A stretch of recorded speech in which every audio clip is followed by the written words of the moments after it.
This is a gearbox made of magnets, not a motor, an actual gearbox. It works just like mechanical gears, transferring torque and speed, but instead of gear meshing, everything happens magnetically, without contact. I have built a few of these before, but this time I'm doing things differently. I added axial bearings and tightened everything up to make the whole setup way more precise. But here's the real plan, not just build one. I want to extend it and make it stackable. I know sounds kind of impossible, I mean getting high torque out of these things is already tough. And honestly, this could either turn into something really solid or a complete waste of time. That said, the latest version did hit 20 Nm, which is promising. But when you add stacking, magnets, eddy currents, heating issues, it's gonna be wild, right? Real quick, here's how the gearbox actually works. We have got 3 rotors, an input, an output, and a flux modulator in between. If you look at the input rotor using a magnetic field viewing film, I arranged the magnets with 2 pole pairs. Think of it like 2 magnetic teeth. The output rotor has 4 pole pairs, so 2 teeth versus 4 teeth, giving us a 2-to-1 gear ratio. But real magic happens in the flux modulator. Unlike the other 2 rotors, it's just iron segments, no magnets, and it stays stationary. The number of iron segments has to equal to the total number of pole pairs. That's the only way the system can properly link the rotors together and make the gear ratio actually work. And yeah, it's not working. The rotors are spinning in the same direction, which isn't supposed to happen. They should be spinning opposite each other if the gear ratio is engaged. And look, there's not even a 2 gear ratio happening between them. What happened is, during startup, I had to push the motor harder than I should have for a couple reasons. And that exceeded the torque limit, breaking the magnetic link. So I'm gonna manually rotate it backward to re-engage.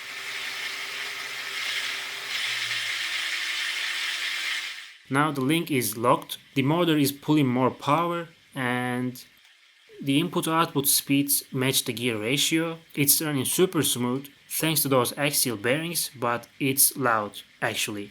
Didn't think about that.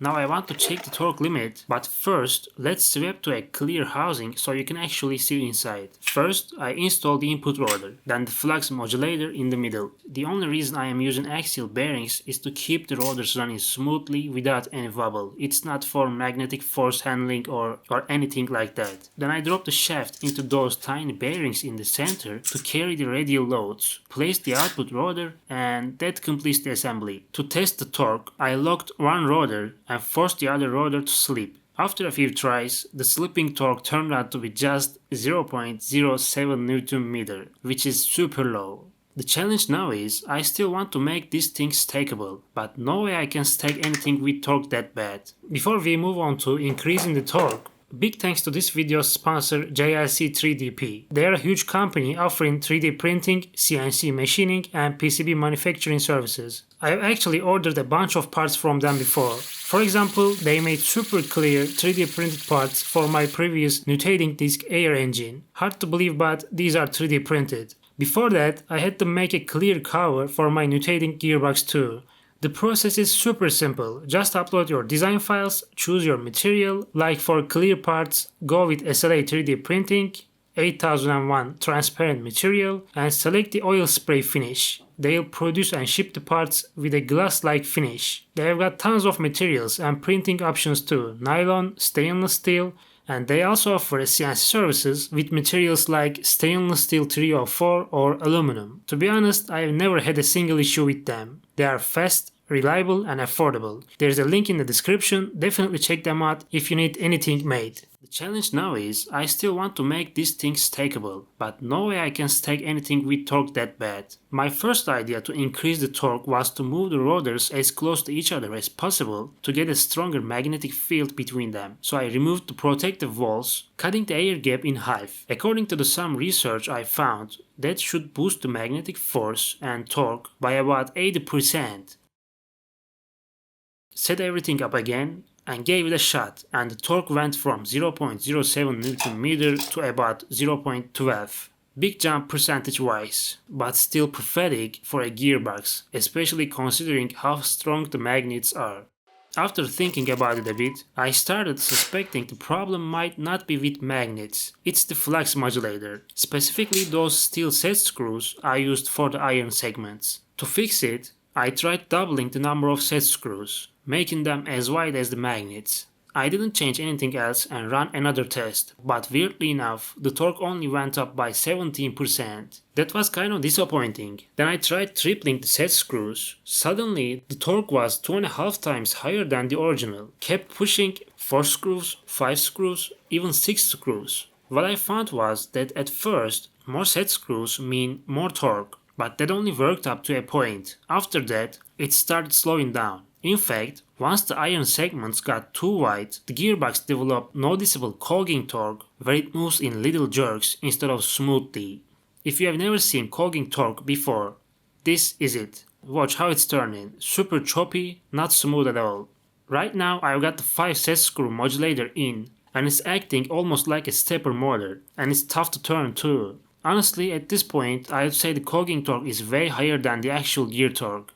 Just think back to what we saw earlier. The motor wanted to spin left, the output rotor wanted to go right, but the cogging torque was too strong to overcome, so the whole thing slipped and ended up turning with the motor. Now it makes total sense why the motor was drawing so much power during startup, and in this final version, the cogging torque is so bad that the gearbox can't even get moving. Long story short, I would love to just take my 0.5 Nm and move on, but now we have got this new issue. And once again, the root of the problem is those set screws, but this time it's not how many of them there are, it's the set screws themselves.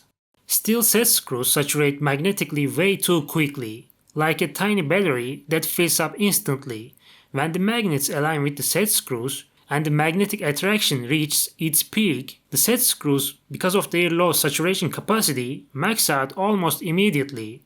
At that point, they can't modulate any more flux, so instead of magnetic field spreading out evenly, it bunches up certain areas and the rotor just locks up at that position and causes huge cogging torque. In this case, the solution isn't to keep increasing the number of set screws like before, but rather to replace them with a better material, something with a higher magnetic saturation point and a cleaner shape. That way the material won't saturate so quickly and it will be able to modulate the flux more evenly, reducing that jamming and cogging torque in the process.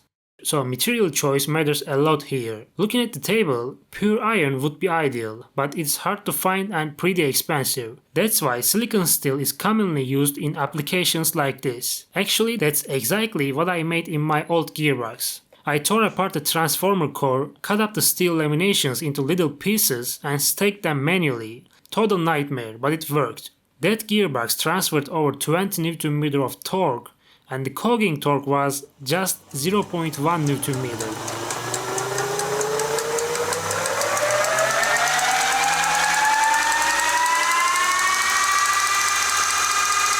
It was a pain though, and I have zero intention of going through that again. So I ordered a strip of flat iron that has the same cross section as the magnets. Is it pure like in the datasheets? Of course not, but it's the best I could find. And at least it's rusted, that's a good sign. So I cut it into 5mm pieces, printed a new modulator, dropped them in and swept it in, and eagerly ran another test. So what do you think happened?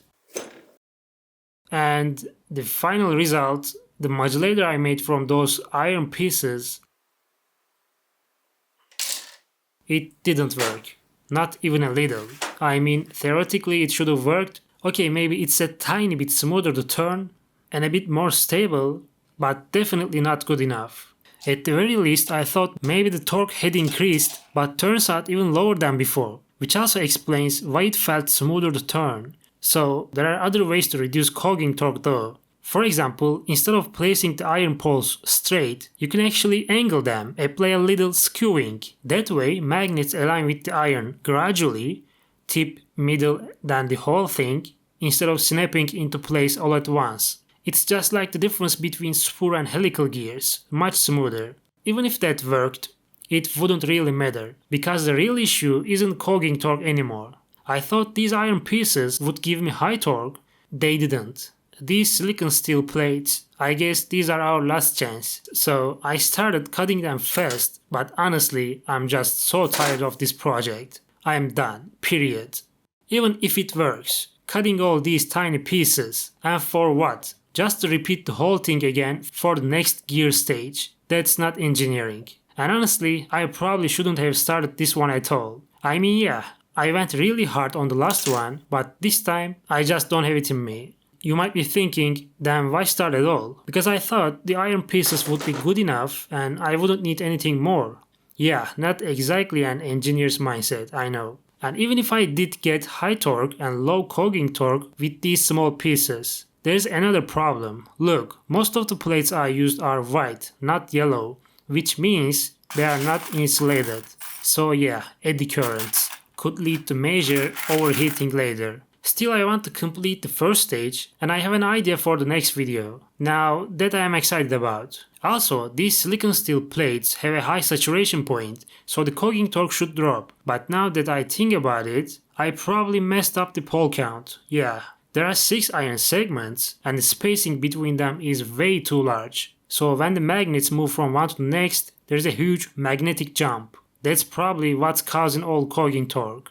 I should have gone with more metal segments to reduce the spacing between them. Anyway, the first stage is done. Let's see if the cogging torque actually drops or if it really was just a bad pole count design all along.